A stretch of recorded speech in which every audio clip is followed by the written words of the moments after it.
पंच परमेष्टि भगवान की जय हो। आचार्य श्री गुरुवर कुंद कुंद महाराज की जय हो। आचार्य श्री गुरुवर विद्यासागर महाराज की जय हो। परम उपकारी निर्यापक क्षमाण मुनि पुंग श्री सुधासागर जी महाराज की जय। आचार्य संघ की जय। व्यक्ति इसलिए दुखी नहीं है कि वो दुख है उसके पास, इसलिए दुखी है कि मैं दुखी क्यों हूं। दुखों से दुखी कम होता है व्यक्ति, मैं दुखी क्यों हूं यह सोच करके ज्यादा दुखी होता है। दुख इतना खतरनाक नहीं होता जितना तुम क्लेश करते हो। कर्म इतना दुख नहीं देता जितना तुम चिल्लाते हो। कर्म तुम्हारे लिए इतना परेशान नहीं करता जितना तुम संक्लेश करते हो। कांटा इतना नहीं चुभता है जितना तुम कराहते हो।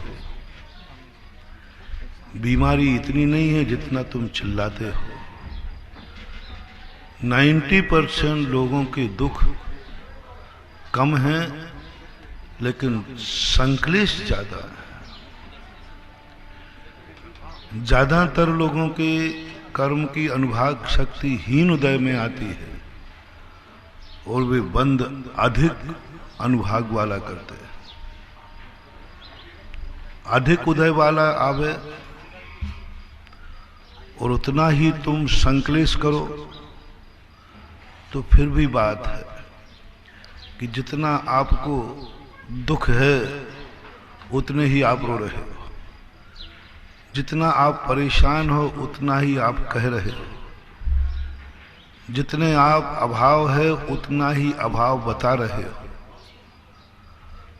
तो ठीक है, क्योंकि आपको दुख है, सहन नहीं हो रहा है, आप परेशान हैं, सहन नहीं हो रहा है।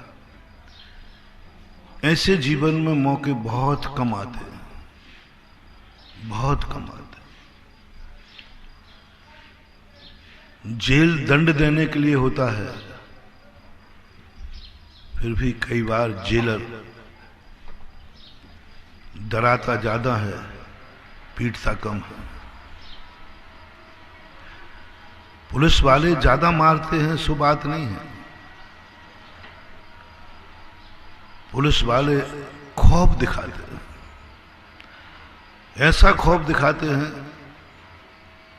कि वो सामने वाले का उद्देश्य उनका होता है कि किसी प्रकार से अपराध को स्वीकार कर ले और सुधर जाए। इसलिए पुलिस वाले उन स्थानों पर मारते हैं जहां पर तुम्हारी जिंदगी खराब ना हो जाए, जहां पर तुम्हारा मरण ना हो जाए, जहां पर तुम्हारा ब्रेन हेमरेज ना हो जाए, विक्षिप्त ना हो जाओ, विकलांग ना हो जाओ, पैरालिसिस ना हो जाए। सरकार बड़ी दयालु है, कानून बड़ा दयालु है, अपराधी पर भी दया दिखाता है, बहुत दया दिखाता है। पुलिस वालों से कहा जाता है, देखो पहली बात तो तुम शब्दों से उसको ठीक करने का प्रयास कर, नहीं हो तो ऐसे पॉइंटों पे मारना जहां पर उसकी जिंदगी में कभी कोई परेशानी ना आए। पैरों में मारता, पुट्ठे पे मारता, ये कितनी दया है। भारतीय कानून में एक और दया का प्रतीक है। इतना बड़ा खूंखार अपराधी है जिसकी राष्ट्रपति याचिका भी खारिज हो गई, हर कोर्ट ने जिसे फांसी बोली। दया देखो कितनी बड़ी है। जिस कलम से जज फांसी की सजा लिखता है उस कलम को वह तोड़ के फेंक देता है, उस कलम को तुरंत तोड़ता है। नियम है। फांसी की सजा लिखने के बाद तोड़ी क्यों? इस कलम से जो आज मैंने लिखा, हे भगवान कभी दोबारा ऐसा किसी को लिखना न पड़े, दोबारा किसी को फांसी ना लिखना पड़े। सारे जज डरते हैं फांसी से, फांसी नहीं लिखना पड़े, लेकिन कानून, सारे जज प्रयास करते हैं किसी को जेल ना मिले, तभी तो वो वकीलों की सुनते हैं। प्रयास करते हैं कि कोई वकील अपना ऐसी दलील दे देवे जिससे मैं इसको बरी कर दे। सजा देने के लिए अदालत नहीं लगती है, सजा कम से कम देना पड़े इसलिए अदालत लगती है। कम से कम सजा। मजिस्ट्रेट से मैंने पूछा, ये पेशियों पर तुम क्या सुनते रहते हो? बोले महाराज, हम लोगों का भाव होता है कि सामने वाला फरियादी कोई ऐसा गवाह, ऐसा तर्क प्रस्तुत कर दे जिससे मैं इसकी सजा को कम से कम कर सकूं। सजा बढ़ाने के लिए कोई नहीं सुनता, सजा घटाने के लिए कम से कम सजा में इसको अकल आ जाए, कम से कम सजा। इसलिए फिर मौका देते। उसने कहा साहब मुझे एक मौका और दिया जाए, ले लो। ये अदालतों पे अदालतें क्यों होती है? अपील का अर्थ क्या है? जब एक अदालत ने बोल दिया, बोल दिया, नहीं एक मौका और। मौका कौन लेता है? निचली अदालत में जिसको सजा भूल गई वो मौका लेता है, हारने वाला या जीतने वाला? अपील कौन करता है? हारने वाला। अब बोलो कितना गजब का। जब मैंने इस पर सोचा, मैंने कि कैसा है कानून, इतना अहिंसक, इतना दयालु, इतना कृपालु। एक कोर्ट से हार गया, कानून कहता है इसको एक मौका और दो अपील करने का, एक मौका और दो, चलने दो, अपराधी है, सिद्ध हो चुका कोर्ट में। फिर भी शायद इसको कोई ऐसा पॉइंट मिल जाए कि इसकी सजा कम हो जाए। अपीलें मंद हो, कुछ नहीं। अपीलें सजा बढ़ाने के लिए नहीं है, अपीलों में सजा घटाई जाती है, घटती है। हमेशा निचली कोर्टों में जो सजा मिलती है, जब जब जितने केस ऊपरी अदालत में गए उनकी सजा कम होती है, या तो बरकरार रहेगी और या कम होगी। बढ़ने का चांस कोई एक आध कोई कभी हो तो हो, नहीं तो आज तक नहीं बढ़ी। तब मैंने सोचा कानून भी यही चाह रहा है कि मैं तुम्हें बरी करूं, कम से कम सजा में निपटा दूं। पूर्ण अहिंसक है कानून, ये मौके देना बता रहा है। जब इसी को मैंने कर्म सिद्धांत पर घटाया, महानुभाव कर्म भी बड़ा दयालु, बहुत दयालु, बहुत मौके देता है, बहुत मौके देता है, बहुत मौके देता है। थोड़ा सा तुम ये कर लो, कर्म निकल जाएगा। स्थान बदल दो थोड़ा सा,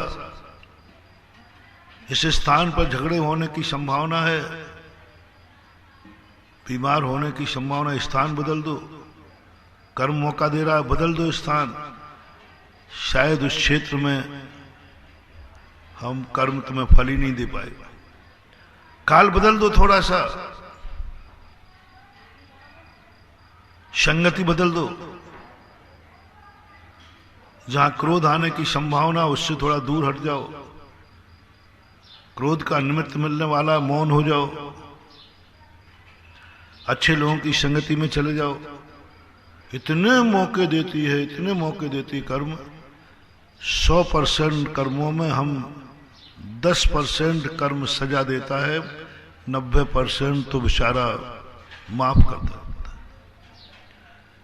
उसके बावजूद भी हम, इससे सिद्ध होता है जेलों में जितनी सजा मिली है लोगों को बहुत कम है। कोई बदमाशी अन्यायपूर्वक ली, उसको नहीं कहना। जेलर को या न्यायालय को हम जितना दोषी ठहराते हैं, वो न्यायालय इतना दोषी है नहीं। जितनी न्यायालय तुम्हें सजा देता है और जितना तुम दुखी होते हो, उतनी उसने सजा नहीं दी है। पाप तो तुम्हारा बहुत बड़ा था, बहुत कम में निपटा दिया, बहुत कम में निपटा दिया।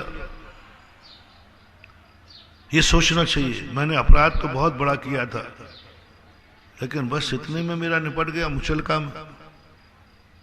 नहीं, हर व्यक्ति कहता है मेरे साथ अन्याय हो रहा है, सजा, चिल्लाता है, जेल में बंद है, रो रहा है मुझे जेल हो गया।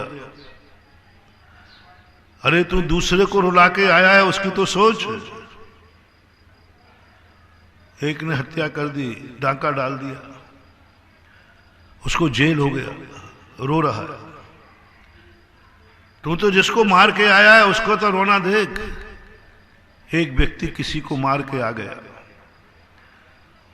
और उसको जेल हो गया, दोनों में से कष्टदायी जिंदगी किसकी है? कष्ट में किसका परिवार पड़ा हुआ है? जिसका व्यक्ति मर गया वो परिवार कष्ट में ज्यादा है, या जिसको सजा मिली है वो परिवार ज्यादा कष्ट में? जिसका कोई मर गया, तो जिंदा है, तेरी पत्नी का तो सुहाग अभी भी है, वो तो अभी भी चूड़ियां पहने हैं, वो तो विधवा हो गई। तेरे बच्चे तो आकर जेल में मिल जाते हैं, वे बच्चे तो सदा के लिए अनाथ हो गए। तेरे लिए तो फिर भी सरकार से कुछ मिलता है, मजदूरी कर घर भेज सकता है, उसका तो भेजने वाला चला गया। लेकिन वो दुखी होता, वो ये नहीं सोचता है मैंने कितना बड़ा पाप किया है, मैंने कितनों को दुखी किया है, मैंने कितनों की जिंदगी उजाड़ी है, मुझे तो मात्र 20 साल की जेल ही मिला है। जेल में हूं, जिंदा तो हूं,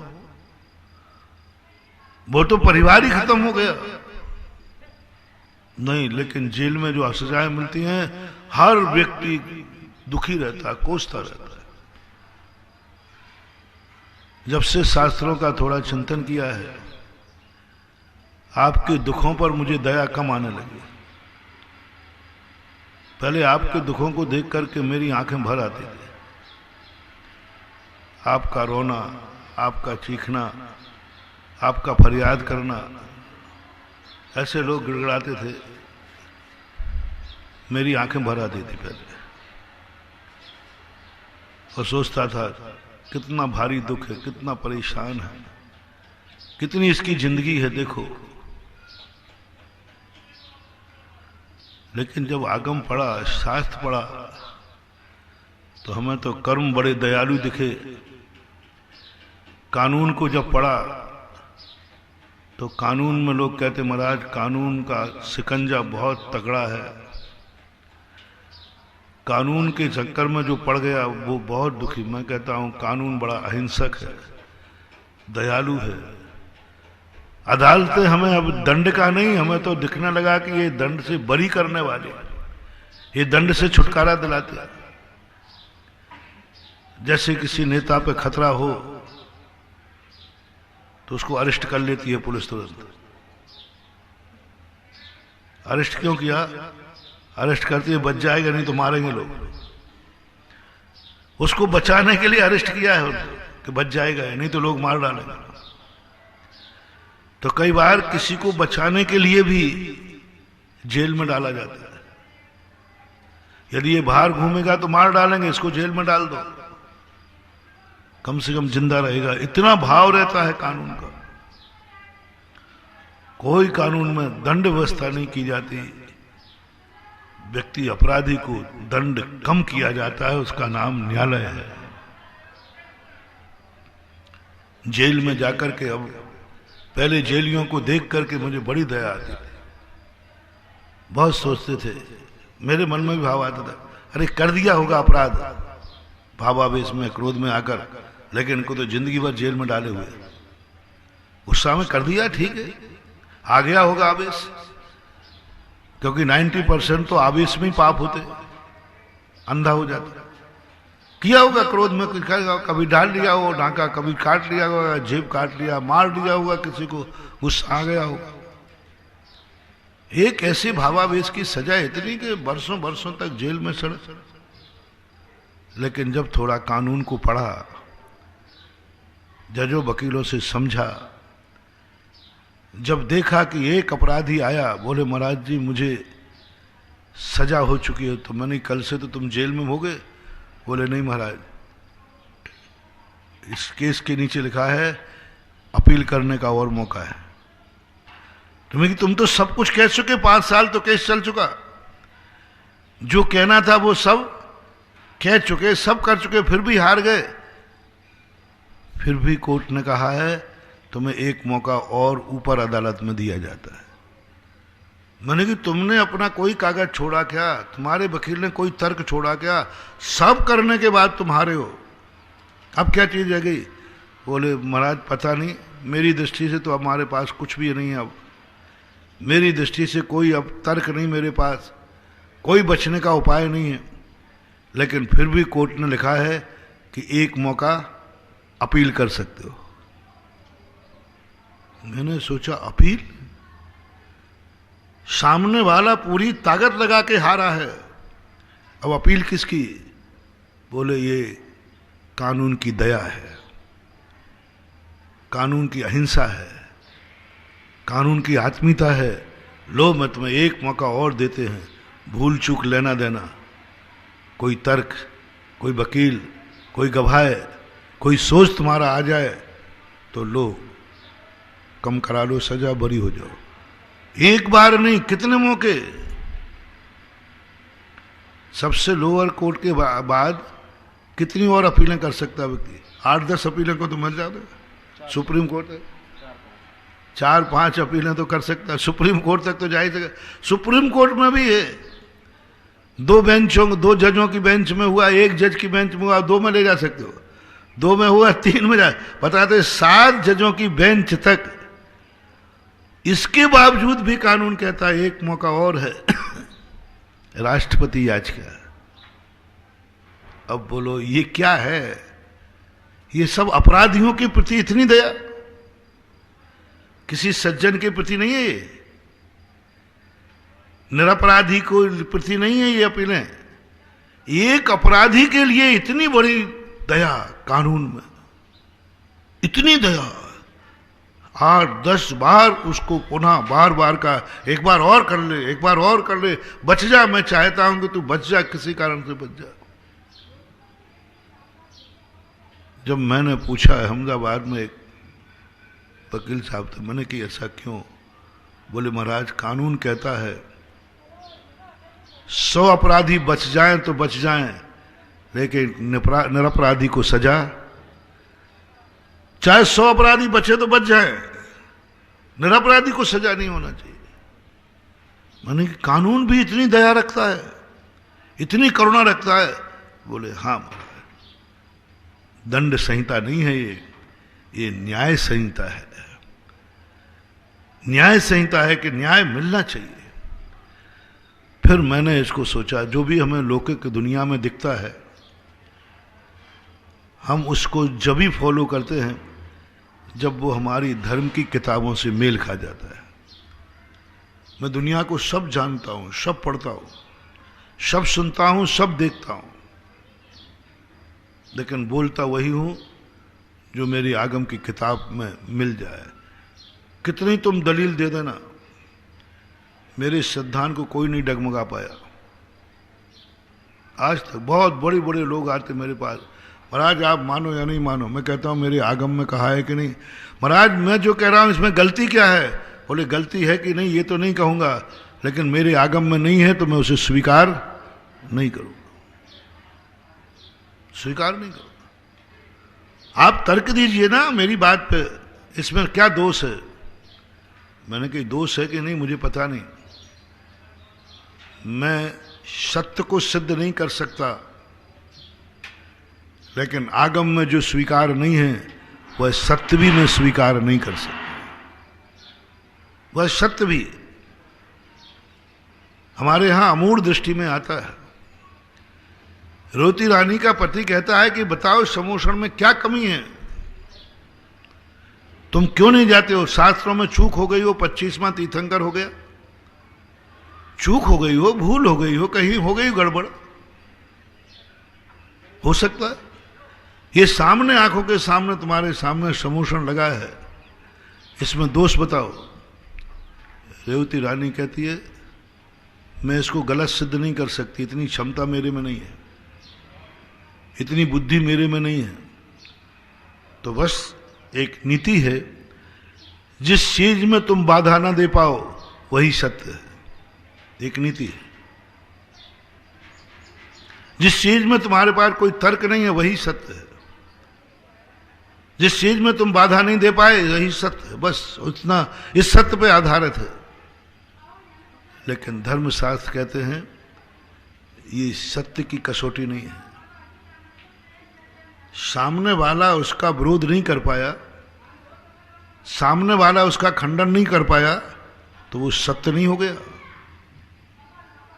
कितनी बातें हैं जो व्यक्ति के सामने प्रश्न किया जाए वो उत्तर नहीं दे पाएगा तो सत्य हो गया क्या?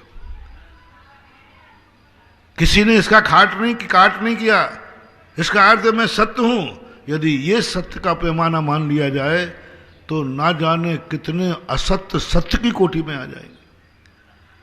कितने असत्य हैं जिनका काट नहीं है, खंडन नहीं है। और विज्ञान का तो भगवान ही मालिक है। विज्ञान तो हर असत्य को इतने अच्छे तरीके से प्रस्तुत कर रहा है, इतने अच्छे तरीके से कि हम उसका खंडन ही नहीं कर पाते। बहुत सारे बच्चे लोग आते हैं, इतनी कुशल तरीके से विज्ञान की बात रखते हैं, हम उसका काट नहीं कर पाते, खंडन नहीं कर पाते। तो बच्चा कहता है आप खंडन नहीं कर पा रहे, इसका अर्थ विज्ञान सही है, मैं सही हूं। मैंने कहा नहीं बेटा, ये बात नहीं कही मैंने ये बात नहीं कही है कि मैं तुम्हारी बात का खंडन नहीं कर पा रहा इसलिए सत्य है। मैंने ये स्वीकार किया है कि तुम्हारी बात का खंडन करने के लायक मेरी बुद्धि नहीं है।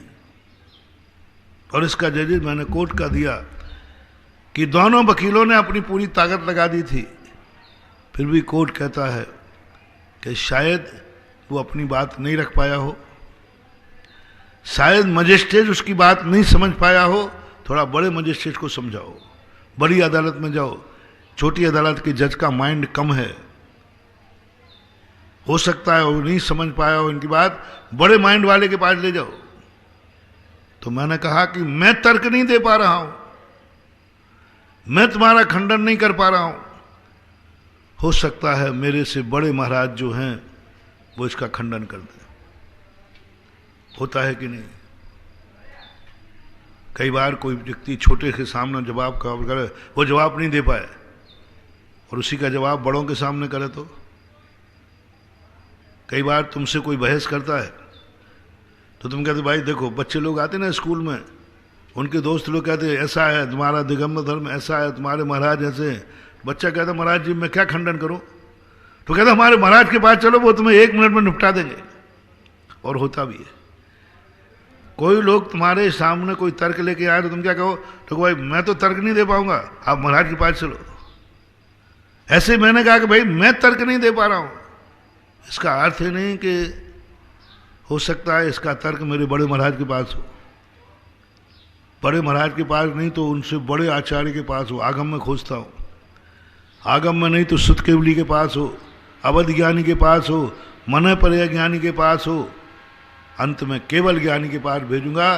केवल ज्ञान की अदालत में यदि तेरा कोई तर्क नहीं आया तो तू सत्य है। बस अंतिम अदालत केवल ज्ञान है। और केवल ज्ञान में खंडन आ गया, बस तेरे सारे केस जीते हुए फेल, जीते हुए केस सब फेल, क्योंकि अंतिम अदालत ने, केवली भगवान ने उसे सत्य स्वीकार कर लिया। इसलिए हमेशा ध्यान रखना, आंखों देखी सही हो ये कोई नियम नहीं, कानों सुनी सही हो ये कोई नियम नहीं, चखी हुई वस्तु उसी स्वाद वाली हो जो तुम बता रहे हो ये जरूरी नहीं। महाराज मैंने खाके देखा है स्वाद, तुमने जो स्वाद लिया है जरूरी नहीं कि उस वस्तु में वही स्वाद हो। देखो इंद्रिय प्रत्यक्ष हमारे न्याय शास्त्रों में आता है, इंद्रिय प्रत्यक्ष। जैन दर्शन इंद्रिय प्रत्यक्ष को परोक्ष मानता है, इंद्रिय प्रत्यक्ष को साम व्यवहारिक प्रत्यक्ष मानता है, काम चलाओ, पूर्ण सत्य नहीं मानता। क्यों झूठा? अब तुम चख रहे हो, चखते समय जो तुम्हें स्वाद आया तुमने बता दिया। जैन धर्म कहता है जरूरी नहीं कि यही स्वाद हो। क्यों? सांप जिसको काट लेता है नीम मीठी लगती है, सर्व टसे जब जानियो सुख से नीम चबाए, बोले नीम उसको मीठी लग रही है। अब बोलो वो झूठ बोल रहा है कि सही बोल रहा है? लेकिन नीम कैसी है? तो गलत हो जाएगा ना। हाँ देखो, मुंह में खा रहा है लेकिन स्वाद सही नहीं। मुंह कड़वा हो तो मीठा भी कड़वा लगता है। आंखों से जो हम देख रहे हैं महाराज वही सत्य है नहीं। पीलिया हो जाए तो सफेद वस्तु भी पीली दिखती है। वो झूठ नहीं बोल रहा है लेकिन वस्तु वैसी नहीं है। कानों से ऐसे ही, छूने का भी ऐसे ही, स्पर्श का भी ऐसे ही। कोरोना में नाक बंद हो गई, खुशबू बंद हो गई। खुशबू बंद हो गई, हमें गंदी नहीं आती। किसी को सुना बोले वो इतर लेने गया कोरोना वाला, उन्होंने कहा लीजिए, वो कहा कौन सा बेकार का गंदी, इसमें गंदी नहीं है। कस्तूरी सुखा, बोले एक नकली कस्तूरी। अब बोलो नासिका में खराबी आ जाने से असली चीज भी तेरी दृष्टि में, क्योंकि उसमें न गंदी नहीं है। अब गंध उसमें नहीं है कि तेरी नासिका का यंत्र खराब हो गया, कोरोना हो गया। इंद्रियां, मन और हमारे अनुभव कभी प्रमाण नहीं होते। जैन दर्शन अनुभव को प्रमाण नहीं मानता, इंद्रियों को पूर्ण रूप से प्रमाण नहीं मानता, मन को पूर्ण रूप से प्रमाण नहीं मानता, उनको परोक्ष प्रमाण मानता है। तुम वह बात कहो, तुम वैसा देखो जिसने किसी प्रत्यक्ष ने देखा है। प्रमेय रत्नमालाकार कहते हैं तुम जो देख रहे हो क्या तुम्हें वही दिख रहा है जो केवल ज्ञानी ने देखा था? दो बातें, केवल ज्ञानी ने दो बातें देखी। एक वह सत्य देखा है जो हम भी देख सकते हैं, उन्होंने एक वह सत्य देखा है जो हम देख नहीं सकते। सत्य तो हो गए। तो जो केवल ज्ञानी, जो हम नहीं देख सकते, वो सत्य उन्होंने देखा है। उस संबंध में मैं प्रश्न नहीं कर रहा हूं, उसमें तो आगम ही प्रमाण है, जिनेंद्रिय ही प्रमाण है, क्योंकि वो हमारे ज्ञान का विषय है ही नहीं। मैं उसके सत्य की बात कर रहा हूं जो इंद्रियां देख सकती है। आंख देख सकती है, फिर भी आंख को प्रमाण नहीं माना। आंख देख सकती है लेकिन आंख प्रमाण नहीं है। मैं साक्षात आंखों से देख रहा हूं ये वस्तु ऐसी है, ज्ञानी कहता है आंख का कोई भरोसा नहीं तेरा। तो फिर मैं कब भरोसा करोगे? क्या केवली भगवान ने जैसा इसको देखा है क्या वैसा तुझे दिख रहा है? आगम में जैसा दिखाया वैसा दिख रहा है क्या? ज्ञानी पुरुष जैसा देखते हैं वैसा दिख रहा है क्या? सारा संसार जैसा देख रहा है वैसा दिख रहा है क्या? अब बोलो, आंख अपनी है, साक्षात दिख रही है, लेकिन प्रमाण हमें चाहिए दूसरे का। प्रमाण दूसरे का चाहिए, सपोर्ट कराइए उसको, इंद्रिय प्रमाण नहीं। कानों से सुन, सब चीजों में यही मानना मान हुआ। आंखों देखा भी कभी सत्य हो, कोई नियम नहीं। इसलिए रेवती रानी ने कह दिया मैं इसको झुठला नहीं सकूंगी, लेकिन मैं स्वीकार नहीं कर सकूंगी, क्योंकि विरोध नहीं होना सत्य का लक्षण नहीं है। क्योंकि विरोध करने वाला कई बार कमजोर भी हो सकता है, उसी का परिणाम है तो लोग तुम्हें लूट ले जाते हैं। क्योंकि वो सामने वाला सीधा साधा है, तुम बातू नहीं हो, तुमने माल बेच दिया, नकली माल ले गए, लूट ले गए लोग। उड़ा रहे रस्तों में लोग कह देते हैं भाई अरे मानी सोना चांदी उतार दो, पीछे से डाकू आ रहे, वो उतार के दे देते, वो भाग जाता है। तो ये जो स्थितियां हैं ये कोई सत्य नहीं है। इसलिए आज मैं जिस प्रसंग की तरफ तुम्हें ले जा रहा हूं, अब मैं आपके दुखों से कम दुखी होने लगा।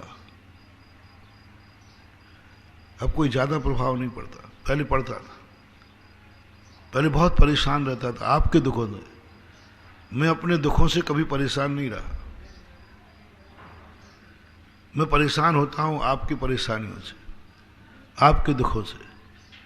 मेरे मन में भाव आता है कि भगवान संसार की किसी आंख में आंसू नहीं आए, सारे आंसू मेरी आंख में दे दे, मेरी आंख बहुत बड़ी है, वो संभाल लेंगे, सब सुखी हो जाए।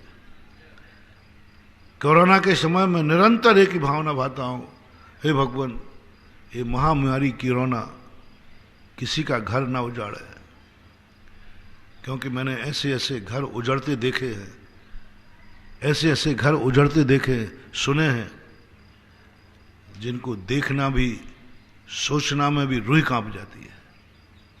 बोलो, आप लोगों ने सुने कि नहीं?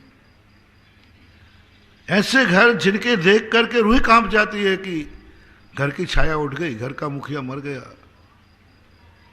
क्या है, कांप जा, हम साधुओं की आत्मा कांप जाती है, साधु कांप जाते, तुमसे ज्यादा कांप जाते। ऐसा होता है क्योंकि दुनिया तो भाव आता है कि भगवान ऐसा संकट किसी को मत दे। ग्रस्त है तो क्या हुआ, काकड़ी के चोर को कटार मारिए नहीं, हे भगवान, हे कर्म, इन्होंने किए होंगे अपराध, ककड़ी चोरी कर ली होगी, लेकिन ककड़ी चोरी करने पर कटार मार दिया।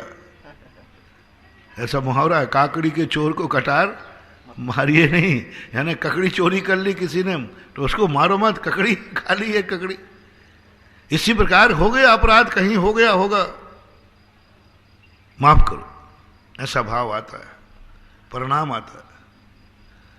लेकिन धीरे धीरे जब मैंने सोचा, मेरे से ज्यादा करुणावान तो महावीर स्वामी थे, मेरे से ज्यादा करुणावान तो तीर्थंकर थे, उनकी आंख क्यों नहीं डबडबाई? उनकी आंख में क्यों आशीर्वाद नहीं आया?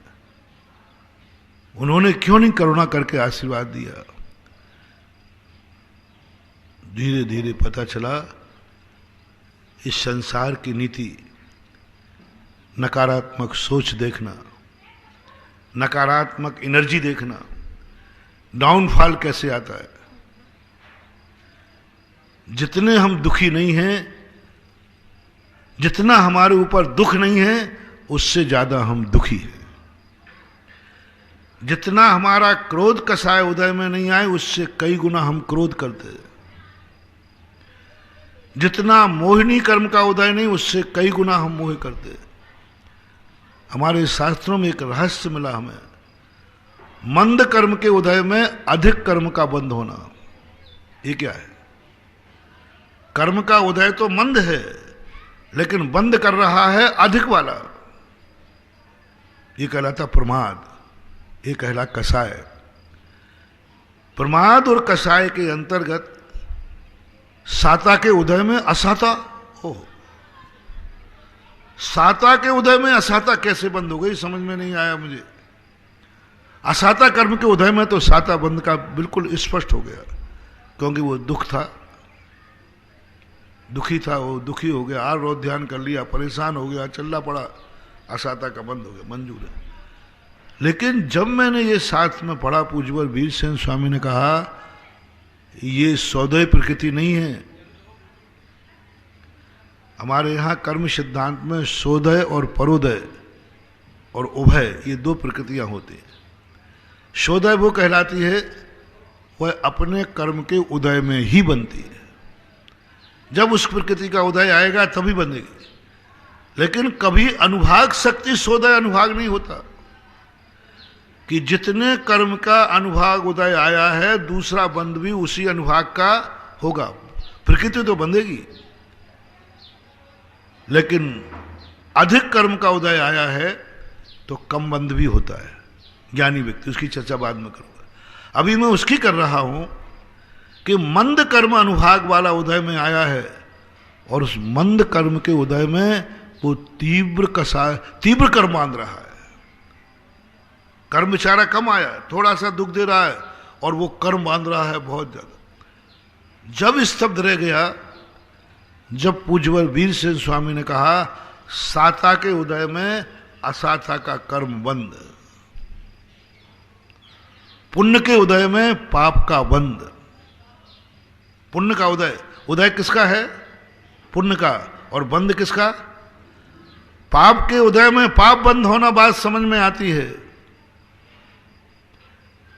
बात समझ में, पाप का उदय है इसलिए पाप का बंद कर रहा है। लेकिन पुण्य के उदय में पाप का बंद किसी शराबी जुआड़ी पापी स्थान पर तुम्हारा परिणाम बिगड़ गया, बात समझ में आती है। तुम्हारा परिणाम वीतरागी मंदिर में बिगड़ गया, बात कहां से समझ में आएगी? स्थान कौन सा है? महाराज पापियों के बीच में गया, वहां सब पापी थे, सब शराबी थे, सब जुआड़ी, जो जो पापी थे सब थे। महाराज मेरा परिणाम बिगड़ गया, मेरे भाव भी हो गए। हो सकता है ऐसा कि नहीं? हो सकता है। तुम्हारा कोई भाव नहीं था गलत करने का, लेकिन जब चारों तरफ से वातावरण देखा तो परिणाम बिगड़ सकते हैं। चलो माफ है तुम्हें, क्योंकि संगति का प्रभाव है, बुरी संगति का प्रभाव है।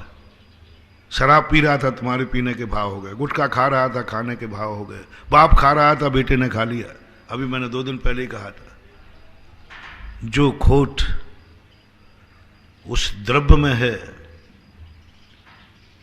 उसको देखने के बाद तुम्हारा मन बिगड़ गया।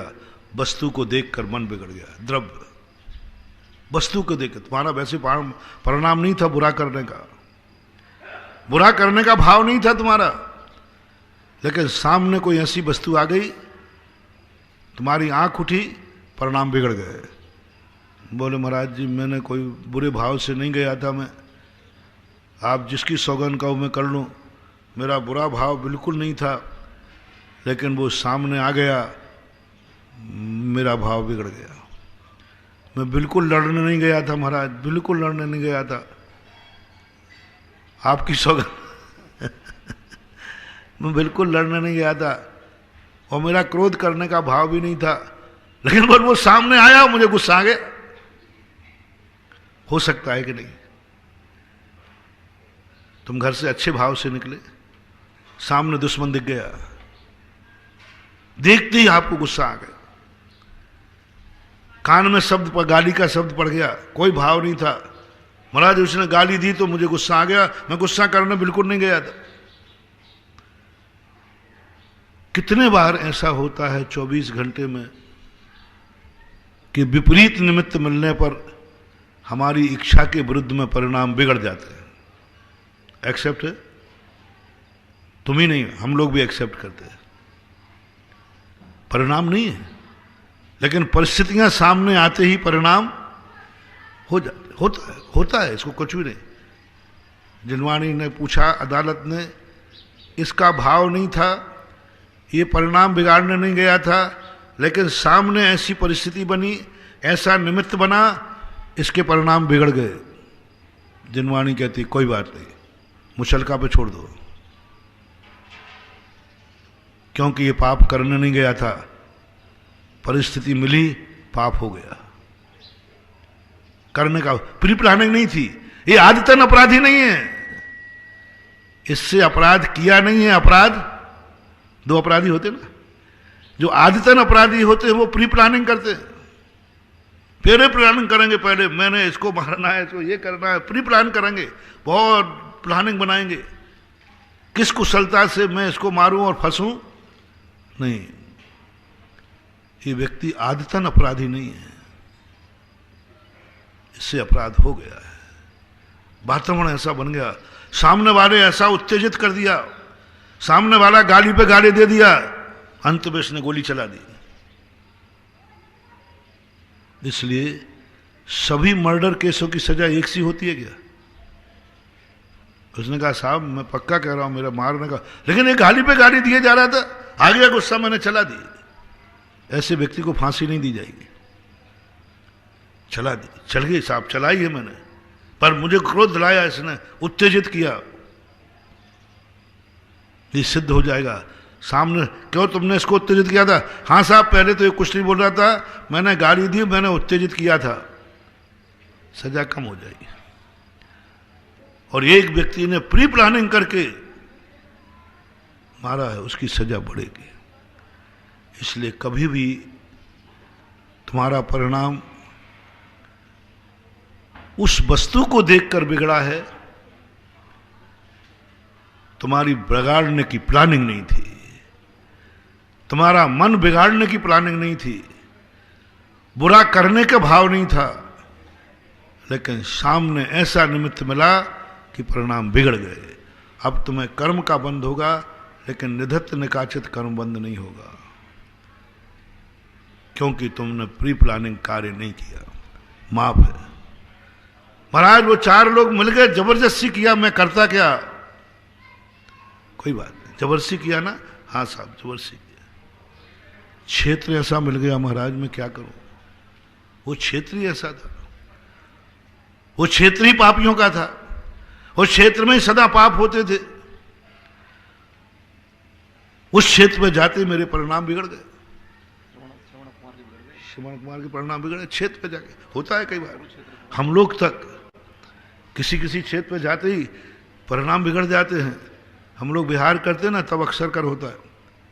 रात में परिणाम ठहर जाते, पूछते भैया कल यहाँ कौन ठहरा था? बोले महाराज कल यहाँ बड़े आदमी की बारात ठहरी थी, बोतलें खेली थी, जुआ खेले थे, बरगनाएं वहाँ विद्यमान। जिस चीज पर कोई एक बार पाप कर लेता है, जिस क्षेत्र पर कोई एक बार पुण्य कर लेता है, हजारों लाखों करोड़ों अरबों वर्ष तक वहाँ अच्छी बुरी बरगनाएं विद्यमान रहती हैं। विज्ञान से सिद्ध है, आगम से सिद्ध है, शास्त्रों से सिद्ध है। लाखों करोड़ों वर्षों तक अच्छी बुरी दोनों। वास्तु इसको स्वीकार करता है। वास्तु कहता है कि तुम उस प्लाट पर खड़े होकर तुम्हें कैसा लग रहा है? यदि गलत लग रहा है, इसका अर्थ यहां कोई ना कोई कभी गलत कार्य हुआ है, गलत कार्य हुआ। और कई स्थानों पर ऐसा लगता है, बहुत अच्छा लगता है, यहां कोई अच्छा कार्य हुआ। करोड़ों वर्षों तक सम्मेद शिखर से भगवानों को मोक्ष गए कितने साल हो गए? अजरनाथ की देखें तो कोड़ा, आज भी वहां के क्षेत्र में शुभ बरगनाएं विद्यमान है।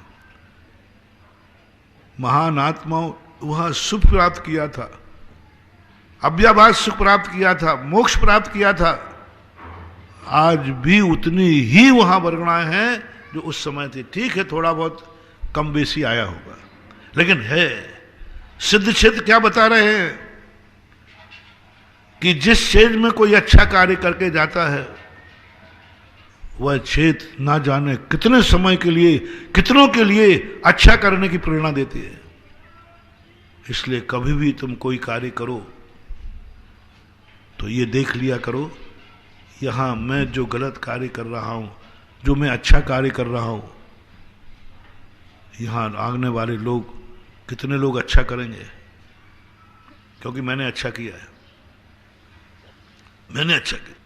जिस स्थान पर तुमने एक माला फेरी है, उस स्थान पर जाते ही तुरंत कोई पहुंच गया तो उसके परिणाम जो क्लेश में थे शांत हो जाएंगे, क्योंकि अभी कोई यहां से माला फेर के गया है, माला फेर के गया है यहां से कोई, उसके परिणाम अच्छे हो जाएंगे, तुम्हारे लिए पुण्य लगेगा। सबसे बड़ी बात हमारे शास्त्रों में आया कि साधु महाराज जहां बैठे हों और साधु चले गए, उस भूमि को नमस्कार करके आ जाना, छू लेना। वही बरगनाएं, वही एनर्जी विद्यमान है जो महाराज के सामने थी, क्योंकि वो इस जगह पर बैठे थे। पवित्र आत्मा, वो पवित्र इतने हैं कि वो जमीन को भी पवित्र करके चले गए। वो चले गए, लेकिन भूमि पवित्र हो गई। साधु बैठे, निस्सद्दिका की वंदना करना। मैंने इसको बहुत डेवलप किया। जब मैंने सोचा कि ये कहानी कैसे बन, वो महाराज तो चले गए, बोले नहीं, वो महाराज की इतने अच्छे पावनता थी कि वे इस भूमि को पावन कर गए, और भूमि में भी वही एनर्जी दे गए। अब वहां जो भी आएगा उसका मस्तक झुकेगा। 6 खंड जीतना पड़ेगा।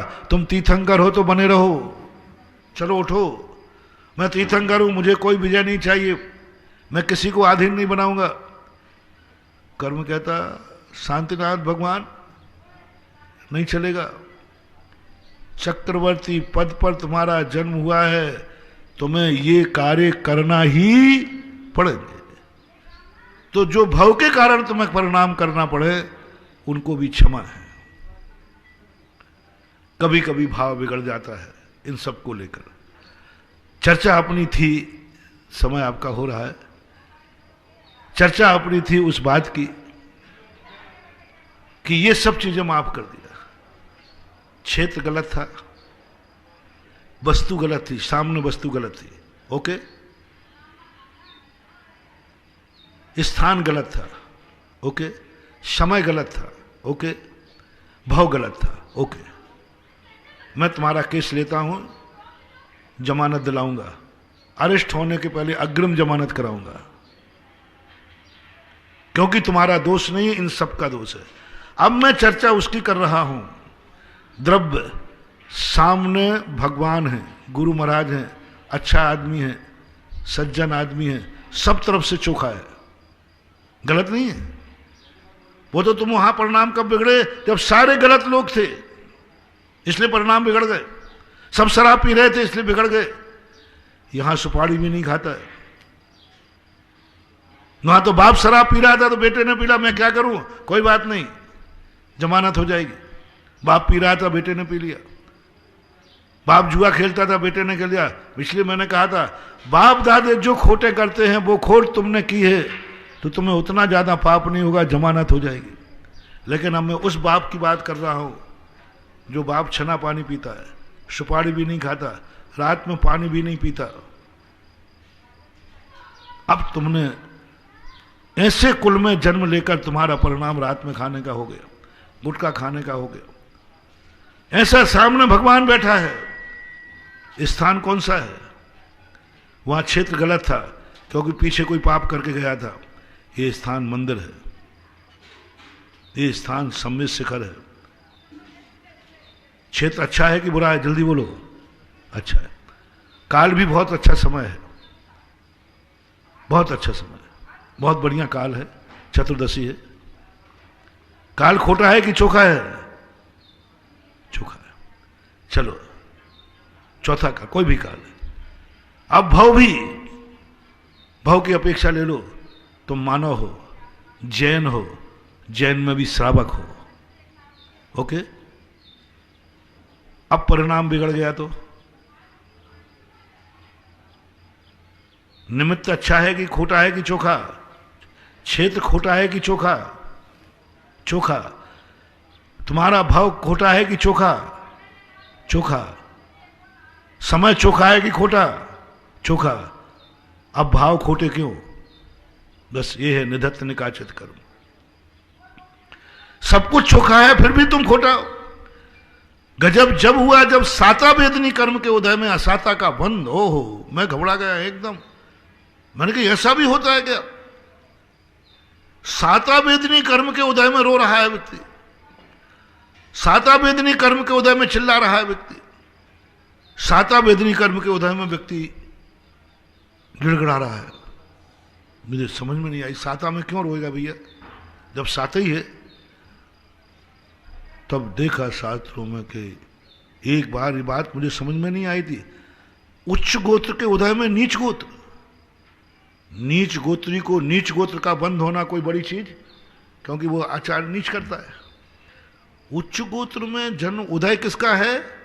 उच्च गोत्र का। बंध किसका है? नीच गोत्र का। गजब, रोंगटे खड़े हो गए। देवताओं को उच्च गोत्र का उदय होता है, बंध वो नीच गोत्र का करते हैं। कितने उच्च गोत्र में जन्म लेने वाले मनुष्य जिनके उच्च गोत्र का उदय है और बंध किसका कर रहे हैं? नीच गोत्र का। अरे भाई, नीच गोत्र के उदय में नीच कार्य करो। महाराज क्या करो, नीच गोत्री है तो चलो टका में टका और धक्का में धक्का। नीच गोत्री है, नीच कार्य करता है, नीच गोत्र का बंद कर रहा है, कोई बड़ी बात नहीं है। लेकिन ये तो उच्च गोत्री है, उच्च गोत्र में जन्म लिया, नीच गोत्र का बंद कर रहा है। ये विशेषता। शुभ नाम कर्म के उदय में अशुभ नाम कर्म का बंद, सुंदर नाम कर्म का बंद इतना सुंदर है कि इतना सुंदर है कि संसार में उससे ज्यादा कोई सुंदर नहीं, सुंदरी नहीं। और वो कुरूप नाम कर्म का बंद कर रहा है।